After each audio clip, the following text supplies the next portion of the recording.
Hullabaloo in the Guava Orchard by Kiran Desai. Characters, Summary, Analysis. Hello and welcome to the discourse. Hullabaloo in the Guava Orchard is the first novel by Kiran Desai which was published in 1998. Kiran Desai is the daughter of renowned Indian novelist Anita Desai.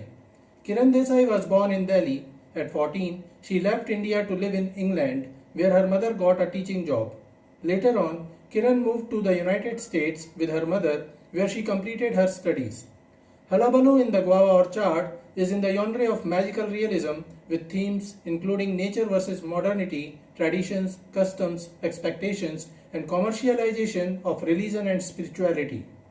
The story of the novel is based upon the real-life incident of Kapila Pradhan, an Indian man living in Orissa who lived up a tree for 15 years. Kiran Desai took inspiration from his story and set her novel. The novel won the first prize in the Betty Trask Awards in 1998. Characters of Hullabaloo in the Guava Orchard. Sampath Chawla is the protagonist of the novel. He was born with reins after a long drought, so he is named Sampath, which means good fortune. However, he does not believe that he is lucky. He is a 20-year-old man who works at the local post office of the fictional village Shahkot. Sampath is highly imaginative and often fails to perceive the difference between reality and his imagination. He dislikes his boring job. Kulfi Chawla is Sampath's mother. Like Sampath, she is also a bit strange and is known for her unusual behavior.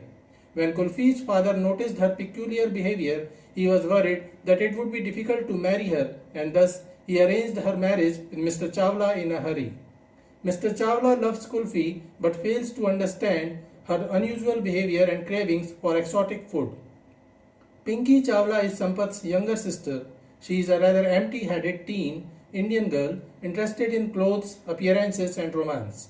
She is embraced by her brother initially and only gradually feels sympathy for him. She is pretty and likes to get her own way. She is not afraid to ride the bus and stab aggressive man with her hairpin. Mr. R.K. Chawla is the husband of Kulfi and father of Sampath and Pinky. Unlike Kulfi and Sampath, he is a man of reason, a true bureaucrat and banker. He works at the Reserve Bank of Shahkot. Despite his love and lust for Kulfi, he gets disturbed by her nonchalance and strange behavior.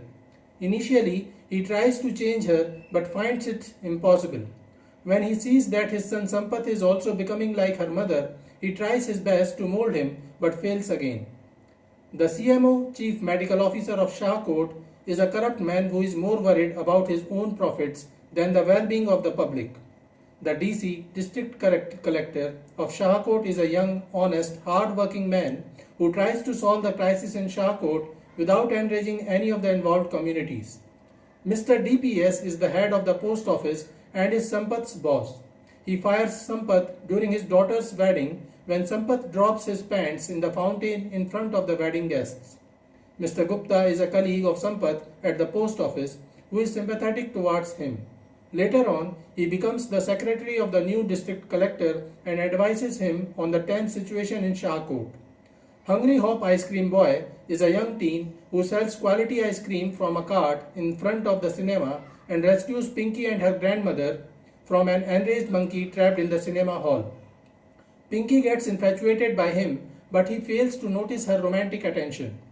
Pinky begins writing letters to him and ultimately he too begins growing feelings for her. Pinky plans to elope with him, but he is not sure of doing such a daring task. Finally, he decides to elope but is caught by the forces who come to capture the monkeys in the Guava Orchard. Brother John was a missionary teacher of English literature at the school of Sampath during his school years. He was fired from his job for pinching the butt of a sweeper woman. Miss Jyotsna is a young beautiful woman working at the post office. Sampath loves her but fails to express his feelings. After Sampath accidentally comes to be viewed as a holy man, Miss Jyotsna grows to truly revere him and believes in his apparent holiness. Ammaji is Sampath's grandmother. She is the kind of grandmother who is traditional and supportive to the younger generations, going along with her son and granddaughter who wants to go to a movie, anything to keep the family together. The atheist spy is the school teacher who hates his job in Shahkot and hopes to win fame as an undercover agent. Sampath Chawla is his first assignment from the branch to uncover fraudulent holy man BUFHM. Summary of Hullabaloo in the Guava Orchard. The novel is set in a fictional town in Shahkot, situated in the remotest part of northern India. The story begins during a strong heat wave during the insufferable summer that results in a long drought that turns the lives of the people of Shahkot miserable. Mr. R.K. Chawla is the head clerk of the Reserve Bank of Shahkot and his wife Kulfi is pregnant. She is known for her eccentric behavior, and during her pregnancy, she has been eating a lot of exotic food and fruits. Mr. Chawla tries to control her behavior but realizes that it is impossible and rather chooses to fulfill her demands. This makes Mr. Chawla and his family a topic of ridicule in the town. Kulfi is a beautiful and Mr. Chawla loves her, but she is not responsible enough to manage the homely duties. Thus, Ammaji, Mr. Chawla's mother, takes the responsibilities of home in her hands. The day when Kulfi gives birth to her child, everybody in the town rejoices because on the same day rains pour in the village streets. Right after his birth, the Swedish Red Cross makes a food drop right in front of Sampath's house. The son of Mr. Chawla is celebrated as the harbinger of good fortune and rain by everyone. Not only does he bring on the much needed rain, he causes the Red Cross flying over Shahkot to drop food for the hungry people. Thus, Mr. Chawla names his son Sampath, which means good fortune. While everyone believes that Sampath is destined to become a highly successful, influential man, his eccentric mother and demanding father are not so sure about him. As he grows, Mr. Chawla realizes that just like her mother, Sampath too is a bit eccentric. He fails to concentrate on real subjects and often drifts in his own imagination. His father tries to discipline him so that he may attain a better education and become a successful person, but he fails. At the age of 20, Sampath is a restless and absent-minded young man who works at the Shahkot post office. He still lives in the same house where he was born with his mother Kulfi, whose odd behavior and cravings have persisted, his demanding father Mr. Chawla and his kindly grandmother Ammaji. Pinky is Sampath's younger 14-year-old headstrong sister who remains occupied with beautifying herself. Sampath never did good in his studies and got a mediocre job at the post office. His father tries to counsel him on how he can get a better job or at least a raise in salary at the post office where he works. Sampath pays no attention to his father's advice. At the post office, Sampath spends hours alone steaming open letters written to and from neighbors, and by so doing, he learns a great deal about their personal lives and their secrets. Sampath is fired from his job one night at the wedding of his boss's daughter, where he gets drunk and makes a fool of himself by stripping and dancing in a fountain. Disgraced, Sampath returns home in distress. Kulfi feels sorry for Sampath, with whom she feels a great connection, and gives him a fresh guava. After he eats it, he immediately feels energized and transformed. With no job and no prospects of one, his father is frantic and orders his son to immediately go job hunting. Sampath decides to run away from his house, and the next morning he takes a bus to the outskirts of town.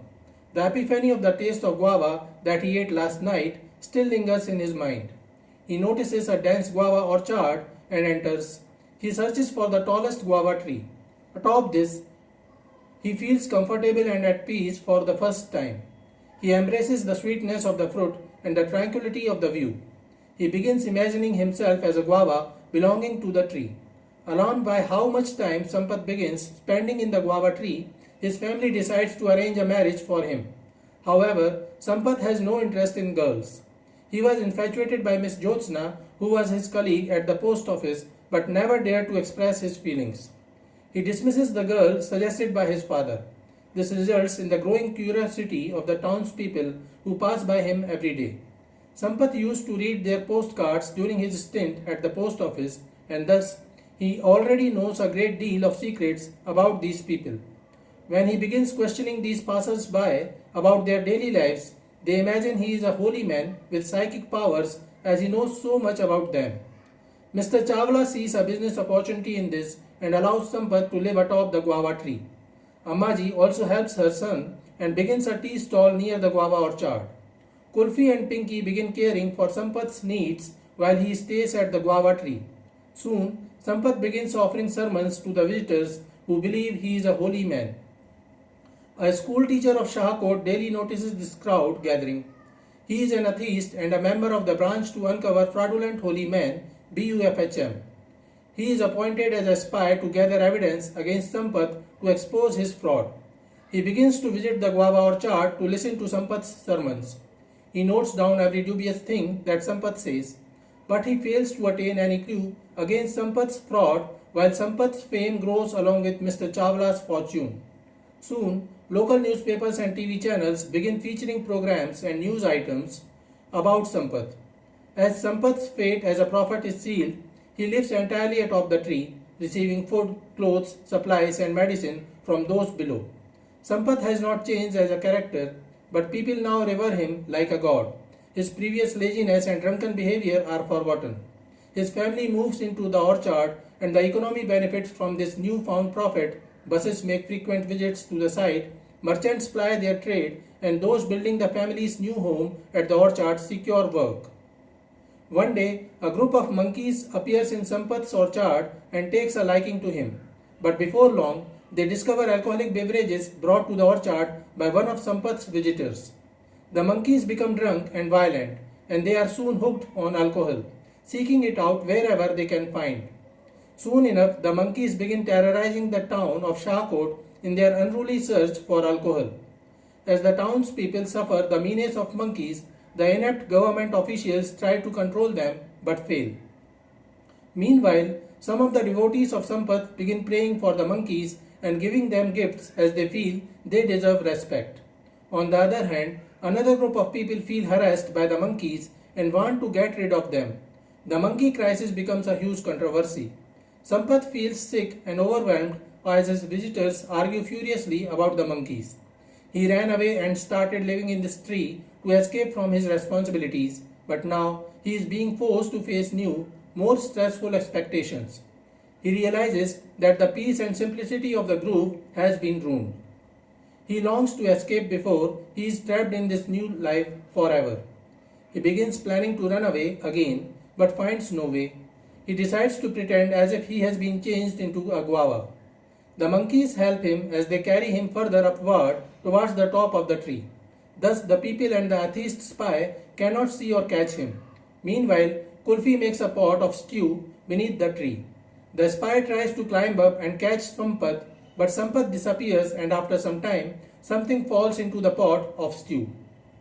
People notice that the branch on which the spy was standing had snapped and he fell down into the pot of stew. The novel ends here, leaving the reader wondering if Sampath is still alive or not. So this is it for today. We will continue to discuss the history of Indian English literature. Please stay connected with the discourse. Thanks and regards.